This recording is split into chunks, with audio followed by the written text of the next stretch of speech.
Hello, crafty friends. This is Anya General with Ink, Paper, Scissors. Today, I have an exciting project for you. I'll be showing you 5 ways to create quick and easy mixed media backgrounds. Even if mixed media isn't usually your thing, I think you'll enjoy this one because these techniques are perfect for adding color and interest to your backgrounds in no time at all. All of these backgrounds came together in about an hour, and I'll also be sharing 19 finished cards with you today. I make most of them on screen, but to keep the video manageable, I decided not to show the process for the ones that were very simple or repetitive. Make sure to stick around until the end. I'll be stepping up the designs on a few of the cards, and I can't wait to show you how those turned out. Before we jump into the techniques, here are a few of the products we'll be using a bit later in the video. Spellbinders recently released some really fun mixed media-inspired products, the Beautifully Imperfect collection, and I was so excited to play with them. They're perfect for adding that artsy, textured look to your cards without needing to get too messy. Before we get started, please hit the like button and subscribe if you're new here. I'm working toward my goal of reaching 10,000 subscribers by the end of the year, and your support truly helps me get there. And as always, I've linked all the products in my visual supply list, which you'll find down below since the YouTube description has a character limit. Now, let's get started with our first technique. This one involves the gel press, and if you've watched my videos before, you know I love my gel press. There's really no better tool for quickly adding lots of color to your cards, and the creative possibilities are endless. If you don't have a gel press, don't worry. Stick around because the rest of the techniques won't require one. For my ink choices, I'm using a few of my Altenew inks, and I'm alternating between Neenah Classic Crest Solar White cardstock and Strathmore Bristol Smooth Watercolor cardstock. It's a bit tricky to tell on screen which one I'm using, but here's a quick tip. The watercolor panels are slightly larger since the pad I buy comes in a 9x12 size. Now, I personally don't love the texture of traditional watercolor cardstock, so Bristol Smooth is the perfect option for me. It gives me that extra ink blending time without the texture. Later in the video, I'll show you how the ink behaves differently on each type of cardstock. To start my first panel, I'm applying Silver Sage, Jade, and Forest Fern inks to my gel press. I like to stay within the same color family to avoid muddying the colors. When applying ink, make sure you're not dipping your ink pad into an area that already has another color. A great tip here is to go from light to dark to prevent cross-contamination. Once the inks are down, I use my brayer to spread them evenly, then give the surface a light spritz of water before pressing my paper into it. I repeat this process a few times using different color combinations. If you want to add more interest to your panels, you can brayer in different directions, but today I'm keeping it simple. This is where I really recommend you just play and experiment. Don't overthink it, just have fun with your gel press. For my first few backgrounds, I simply repeat the process. Apply your ink, brayer over the colors, give it a light spritz of water, and press your paper into it. Each time, you'll get a slightly different look, and that's the beauty of the gel press. No two backgrounds will ever be exactly the same. Now, let's step this technique up a little. This time, I'm adding eucalyptus ink to my gel press. Then I place one of the Tattered Strips stencils right on top of it. Next, I take one of my already colored backgrounds and lay it over the stencil. This gives me a beautiful impression through the open spaces of the stencil. Once I lift the panel, I have a color-on-color impression. Next, I remove the stencil and then press another colored background onto the gel press. This gives me the reverse imprint of the stencil, kind of like getting a 2-for-1 background. But we're not done yet. I also take that inked stencil, lay it ink side up, spritz it lightly with water, and press another colored panel on top. That gives me a third background with a completely different look. Then I repeat the same process, but this time using the Deckled edge script die. I start by die cutting the panel from white cardstock, and then I use that die cut piece as a stencil on my gel press. I go through the same inking and printing steps as before to build up more layered, textured backgrounds. And that wraps up our first technique. For the second technique, you'll only need a glass mat or a craft mat as your surface. I start by dabbing the Altenew Pinkalicious ink directly onto my glass mat, and then I add pink diamond ink on each side of it. I go over the colors lightly with my brayer to blend them together. Though honestly, because the glass mat is so slick, it doesn't make a huge difference. Next, I spritz the colors with water to help them mix and create a looser, more fluid background. Then I dab 2 pieces of watercolor cardstock into the ink. After that, I add a bit more water and dab in another panel to create a softer variation. I repeat the same process with blues and purples, and I just love how much fun and forgiving this technique is. Here is a tip for you. If you find that your colors look too pale after drying, you can always repeat the process to build up more intensity. Layering is the secret to a really beautiful result here. It takes a little bit more time, but is worth the extra time commitment. And with that, it's already time to move on to technique number 3. For the next technique, it really helps to have a sticky mat to hold your cardstock in place. If you don't have one, no worries. You can simply use craft tape to secure your cardstock to your glass mat instead. You'll also need a brayer for this technique. I've actually covered this one extensively in my last mixed media video, where I showed just how many gorgeous effects you can achieve using this technique. If you missed that video, I will link it at the end of this video so you can check it out. Today, I'm mostly sticking with a monochromatic vibe, but I did want to mix things up a little to show you the versatility of this technique. Once I have some ink on my brayer, I start rolling it in different directions across the cardstock. This helps create a beautiful, organic texture and adds visual interest as the colors layer over one another. And here's a little reminder. Don't be afraid to go bold. This is just paper, and at this stage, you haven't invested much time in it. So it's absolutely worth experimenting, even if a panel doesn't turn out exactly as you imagined. Sometimes those oops moments become your most creative pieces. For the next technique, we're doing one of the simplest but most satisfying ways to add color, the direct-to-paper technique. Depending on your ink pads and your personal preference, you can either swipe your ink pad directly down the paper or turn it at an angle like I'm doing here. I like to start with my lightest color first and then gradually move into the darker shades. I begin by creating a few circular motions, and as the colors get darker, I start to fill in more of the gaps to create that soft, organic blend across the cardstock.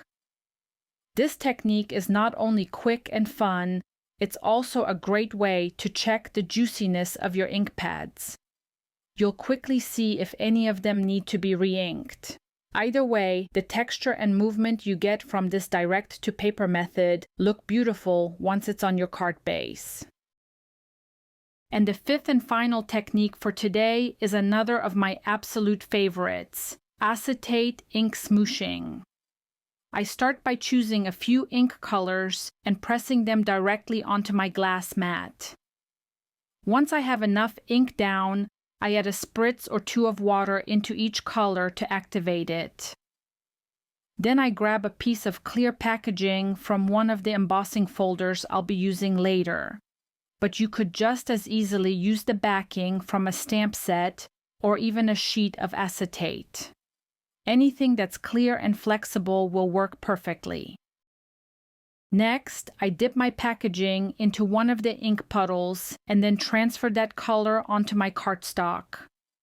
I love this method because it gives you so much more control over where your ink lands, especially if you're trying to blend your colors intentionally.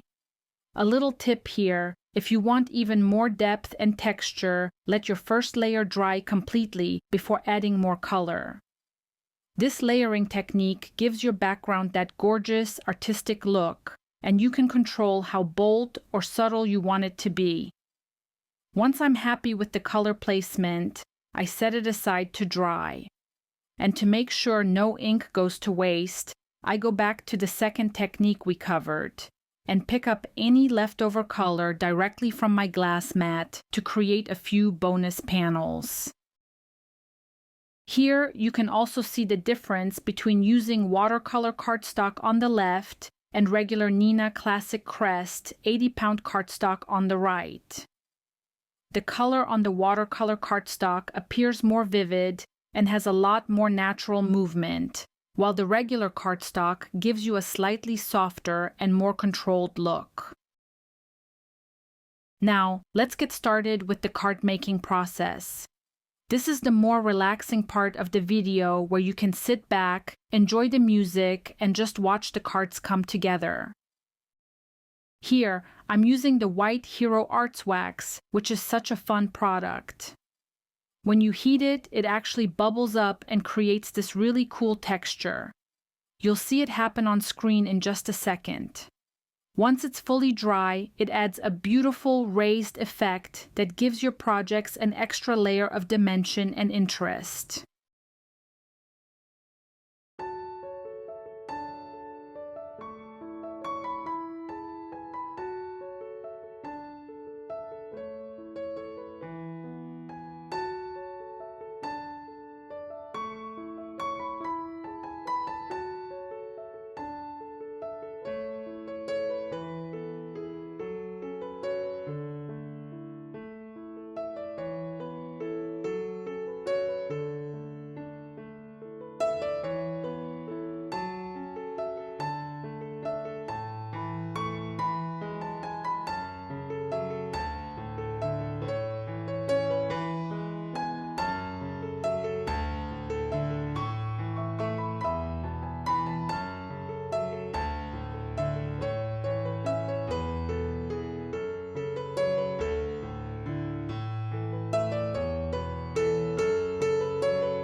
You'll notice that I'm always working on 2 cards at the same time. Since these panels warped a bit from all the water, I like to glue them onto a card base and then press them down with a heavy piece of granite for a few minutes while I start working on the next card.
And there you have it, 5 mixed media background techniques, a bunch of wonderful new products from Spellbinders that make creating mixed media cards super quick and easy, and 19 finished cards all in one afternoon.